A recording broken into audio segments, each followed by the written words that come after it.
السلام عليكم البنات، الزلفلات، واش راكم؟ واش حوالكم؟ ان شاء الله تكونوا في احسن الاحوال. نبداو الفيديو تاع اليوم بسم الله والصلاه والسلام على رسول الله. ان شاء الله كل ما نجي نطلع لكم فيديو جديد نلقاكم ثانيا وصحتكم تكون مليحه. اول حاجه حابه نرحب بالمشتركات تاعي، سواء المشتركات الاقدم ولا المشتركات الجداد اللي انضموا لينا. نقول لكم الف مرحبا بكم خياتي، شرفتوني ونورتوني. ورمضانكم مبارك ان شاء الله ينعاد علينا بالصحه والهنا. نقول لكم صحه فطوركم وصحه سحوركم، على خاطر راني ندير المونتاج في وقت السحور هكذا باه نشارك معاكم روتيني لاول يوم تاع شهر رمضان. كيما راكم تشوفوا حالتي نوض الصباح لقيتها نظيفه، على خاطر سيقت كلش نهار من قبل. قلت هكذا الغدوه كيما على بالكم النهار الاول تاع رمضان فيه الشقاء، فيه تحرحيره، فيه التعب وكل شيء. قلت يعني ما نضيعش وقتي في التسياق، لازم ننظم وقتي في شهر رمضان يا خياتي العزاز. المهم نوضت في الليله هذيك درت بابي الالومنيوم الكوشه كيما على بالكم، الطياب وكل شيء، الزيوتات هذوك. هذاك الالومنيوم رايح يساعدك بزاف بزاف. المهم كيما راكم تشوفوا كل شيء راهي نظيفه. قعدوا لي غير هذوك الفنيجلات اللي كنا سحرنا بهم، نغسلهم دقيقه هكذا ونخبيهم. شكون اللي كيفنا يا البنات في السحور ماناش ناكلو؟ يا ربي ناكلو غير الفنيجل هذاك تاع الفلو ولا فنيجل تاع الياغورت، هذا مكان. المهم اللي هنايا نجي نشارك معكم كامل واش وجدت. كي كنت نوجد ما شاركش معكم سينو يجيني لا فيديو بزاف طويل هكذا. حاولت اني نقص وجاء قريب 17 دقيقة. المهم كنت غسلت السلطة، شرشمت البطاطا أرحيتها، وزدت قشرت البطاطا قطعتها أطوال نقليها وحطيتها في الماء.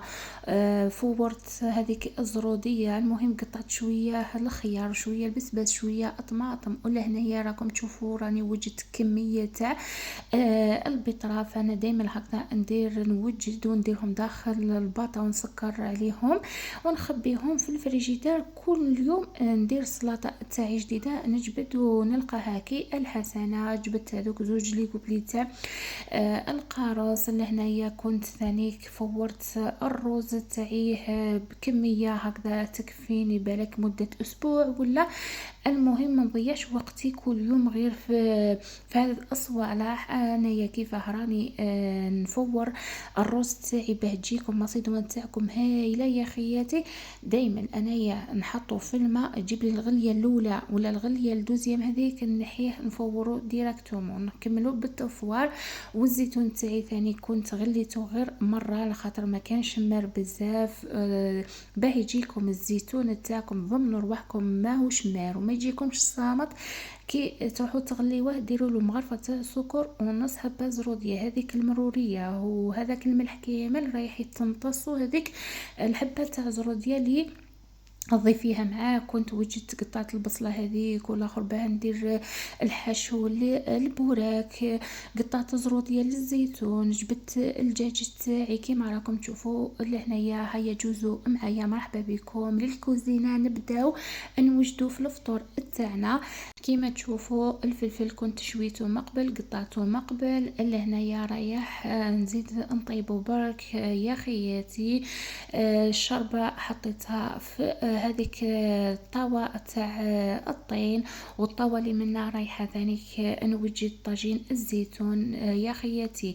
شوفوا الشربة باه تجيكم بين الشربة وتجيكم كيما تاع العراس. انايا الطريقة تاعي زيت نص حبة تاع الفلفل الحار، وثانيك حبه بصله، وثانيك درت شويه تاع الدبشه رحيته في الرقيق. ولا حبيتي تزيدي حتى حبه تاع طماطم ولا ياكلوها لوك ناس هكا. المهم العائله تاعك ضيفيها خير وخير، رحيهم في الرقيق كامل كامل. روحي ديري هنايا في الطنيجره مرسو تاع الدجاج تاعك ولا تاع اللحم تاعك، والمهم واش راه متوفر عندك. وضيفي هذاك الخليط اللي كنا رحيناه، درت له راس الحانوت خاص بالفريك، درت له القزبر، درت له الفلفل الاحمر، فلفل الكحل والملح وطماطم تاع البطا، ودرت له وريقه تاع الرند يا خياتي. وباه يجيكم الفريك تاعكم بنين لازم تجي مزيته، لازم تكون فيها ليدام. حاولي انك تكثري شويه الزيت. انايا هنايا الطياب تاع اليوم درتو قيس يومين، درت لها 4 مغارف تاع الزيت، خليتها تتقلع مليح مليح حتى يطلع لي الزيت من الفوق، تماك لي نمرقها وملهيها. كنت درت قلت لكم الزيتون كما شفتوني، درت البصله ثاني فيه، درت الثوم، درت لي زيبيس تاعو اللي خاصين بالزيتون، درت فلفل الكحل، ودرت القزبر، فلفل الاحمر وطماطم. اكيد الملح والزيت ما تكثروش كيما على بالنا الزيتون ما يجيش ملدن بزاف بزاف. ودرت له كويس تاع الدجاج خليته يتقلى. وفي المقله هذيك تاع الحميص تاعي باه يجيكم بنين بنين كيما تاع المطاعم، حاولوا انكم تقليوه مليح حتى ينشف الماء تاعو، وضيفوا له قطيره تاع زيت الزيتون والملح، وخليوه يزيد يتقلى مع هذاك الزيت حتى تشوفوه الزيت اللي يقعد وحده ما كاش يالو قطره تاع الماء كيما كنت سنعته لكم. ولهنايا اكيد شوفوا كيفاه جايه سلام بدون كلام. العين تاكل قبل الفم. زينته بالزيتون الكحل والاخضر والموف هذاك. هذه هي يا البنات. الا هنايا نزيدو نروحو نوجدو الحشو تاع البوراك.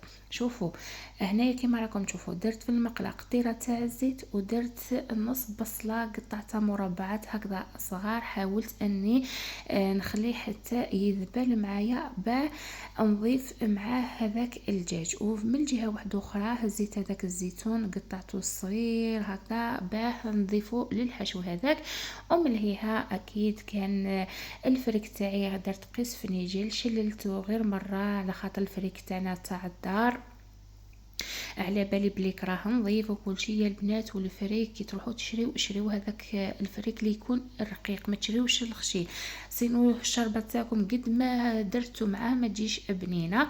هذه هي يا خياتي العزاز. لهنايا قلت لكم انايا الحشو تاع البوراك دائما نديروه اقتصادي، وندير كميه تحكم لي مده 3 ايام هكذا، نطيبه ونحطه داخل الباطا في الفريجيدير.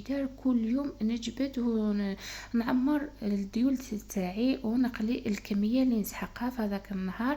كيما راكم تشوفوا كي جبت الحامل تاعي من نطيبو منا يا البنات، ما تخليوش حتى يذوب كيما على بالنا اللحم راه يعني فيه لي بكتيريا بزاف. كي نحطوه في كونجيلاتور رايحين يحبسوا هذوك لي بكتيريا، لو كان نزيدو نحيوه ونخليوه حتى يذوب وكاع رايح يتراكم هذوك لي بكتيريا بزاف بزاف. باه نتفاداو هذو الحوايج بعدا رانا صايمين وكل شيء، يا لو كان نصيبو ناكلو غير اكله صحيه ماشي نروحو نمرضوا رواحنا.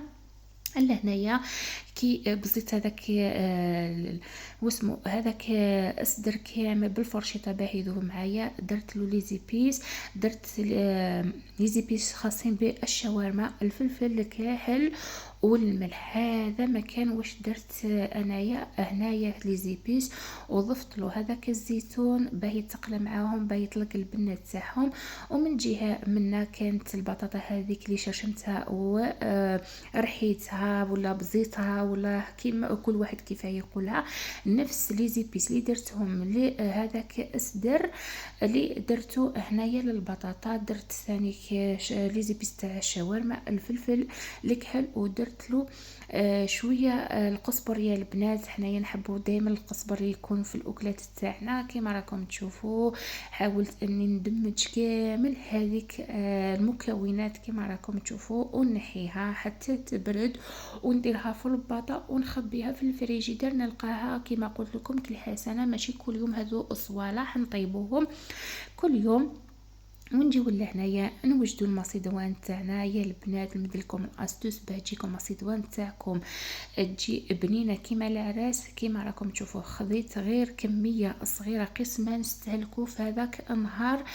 هذا مكان هباء، كل نهار نديرها جديده. كيما على بالكم انايا على كل حال كي ندير كميه كبيره ونديرها المايونيز ونديرها هذوك المكونات ونخليها الغدوه ولا رايح تكون فيها الريحه هكذا، القوت تاعها رايح يتبدل. انا نفضل يعني كل يوم نوجدها. كيما راكم تشوفوا درت شويه تاع الروز ودرت مغرفه تاع المايس ومغرفه تاع الطو تاع الزيت، ولهنا درت زوج مغارف تاع المايونيز ودرت قطيره تاع لا فينيغرات هكذاك باه تجي بنينه. كيما راكم تشوفوا ما عنديش المول على كل حال باه نديرها التزيين. المهم سلكت راسي هزيت هذيك السكريه تاع السكر درتها جاهت كيما تاع السرسو هذاك اللي راهي تبع مدور هذاك، جات الله يبارك يا خياتي.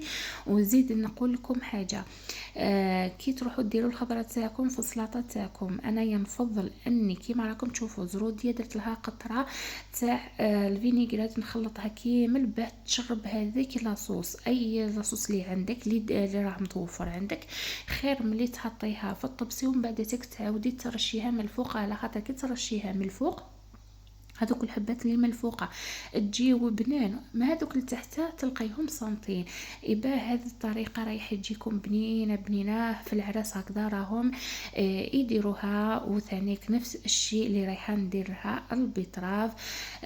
حكمت معكم غير هذو الحوايج لي سونسيال برك التزيين ما كملتوش معكم على خاطر سينو يحكم لي قلت لكم وقت طويل. اي وحده لحقت لي لهنايا حبيبتي واش نقول لك ان شاء الله تخلي لي البصمه تاعك في اللايك والبارطاج للقناه وديري لي اشتراك. هذه هي يا خياتي. ولهنايا جبت ثانيك ديول بديت نوجدهم نعمرهم كامل كيما راكم تشوفوا. لهنايا حطيت هذاك لافاص اللي درتو ودرت جبن تاع الطاليه يا خياتي وزدت له جبن المبشور، حبيت يعني يجي مفرمج. الله الله يا خياتي كيما راكم تشوفوا. المهم درت الكميه اللي رايحين ناكلوها هذا مكان.